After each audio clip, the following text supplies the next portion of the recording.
Gold is where it is today because gold is for war, and it's clear that most of the West, and for that matter, most of Asia, thinks we're on the road towards something approximate to that, and therefore everybody's stocking up on it.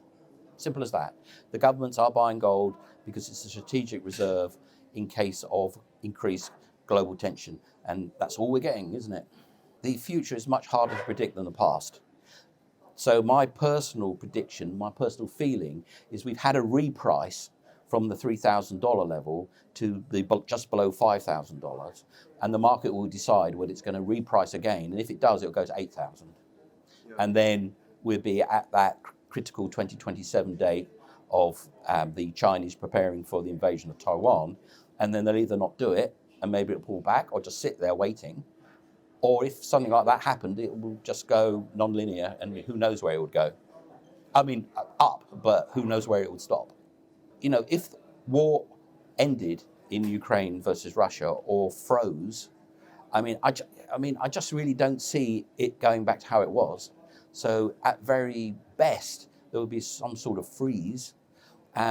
Gold might pull back a bit, or maybe even a lot in the short term, but in the long term, it's all about America v. China.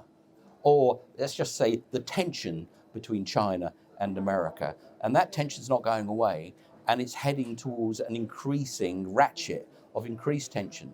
And you just look at the parties involved, and they are on the front foot, and they look like they're going to go toe-to-toe. Now, whether that's at a diplomatic level, or whether it's at a trade level, or if you start to go down into things like a land hot war, you know, the setup is there. Well, I can only tell you what I've done rather than what I plan to do. And what I have done, the precious metals that I'm in, are pretty much all of them that are available in the markets in a liquid form, which is gold, silver, platinum, palladium. Now, I would dabble with osmium, but I can't get access to it. And a metal which is going to be important, parallel to all this, is copper. And that hasn't really started to even move yet. So that is something for later. That's the one to stake out. Because what I say is this: get a theory, get an idea, and then say, this should mean ABC. You don't have to buy ABC.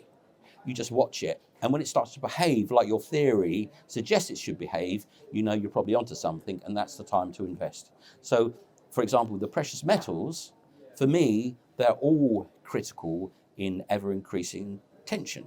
And when I talked about this at the Solomon show last year, everyone's looking at me like, what are you talking about? Yeah. And then that was my theory, and then it came to pass. And of course, the moment it started to come to pass, you know, then you go boots in, don't you? Gold will be affected by who is buying and selling it.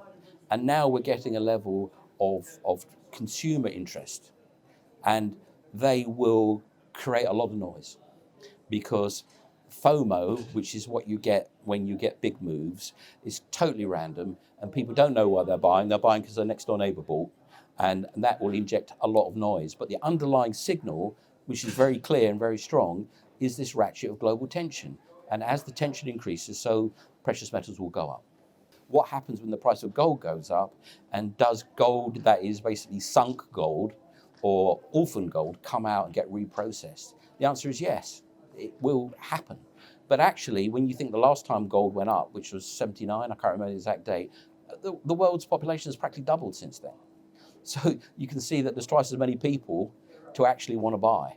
So that move from, gold was that old-fashioned money stuff, and I like it, it's shiny, but so what?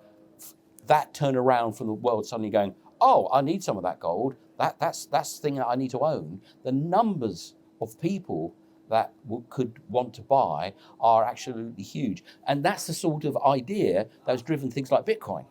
Because Bitcoin, you know, it is something that people in the street know about. It's a branded asset. And that's enough to push something as intangible and as modern as Bitcoin to be worth 3 trillion. And I think gold is something like 15 trillion right now. And that is the classic asset. The best way to invest, whether it's in gold or silver or platinum or whatever, is to think about the medium term. And what's going to happen, not because the market tends to think about a year out. So if you start thinking about 3 years out, you could get a lead on what happens next. So if you think about what's happening in AI is basically computer hardware plus electricity, right? So you need an awful lot of electricity to power AI. Now, AI is, well, they say it's a bubble, but it's the biggest thing since the steam engine. And states are going to define themselves in terms of how much AI they have, because there's no second place in intelligence. So there's no second place in AI. So there's no natural limit on demand for AI, which equals no natural limit for NVIDIA cards right now, which is why NVIDIA's worth so much money, and electricity. Well, if your whole geopolitical strategy revolves around AI, electricity is the thing you absolutely need. And if you want evidence for that, 3 years ago, if I said to you, nuclear power, let's have some of that, everyone would go, oh, no. And all of a sudden they go, oh, yeah, nuclear power, yeah, we like that. It's good. That's great. It's great for everybody. Let's have nuclear power. Why? Because that's the only way they're going to make the electricity necessary to even scratch the surface on AI. The funny thing was, people look at me like I'm mad when I say that. Elon Musk came out 3 weeks ago and said, yes, AI will use all the energy in the galaxy. He didn't say just all the energy of that waterfall over there. He said all the energy in the solar system and then the galaxy. Because he knows, after all, I'm not going to argue with a man that lands rockets backwards from space from floating barges, right? And he knows that AI is basically computing plus electricity.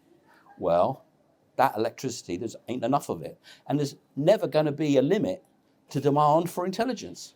There can't be, can there? Oh, we're smart enough. We don't need to be smarter than our competitors. No. No, that country over there is much smarter than us. We don't care. We don't need any more intelligence. We're fine.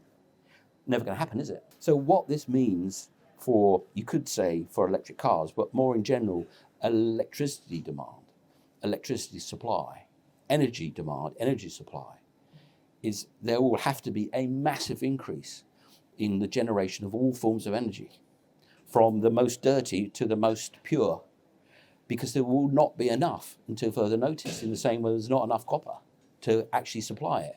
There's not enough national grid to supply it, not only in the UK national grid, PLC, but the American grid, right? So they're going to have to basically start again.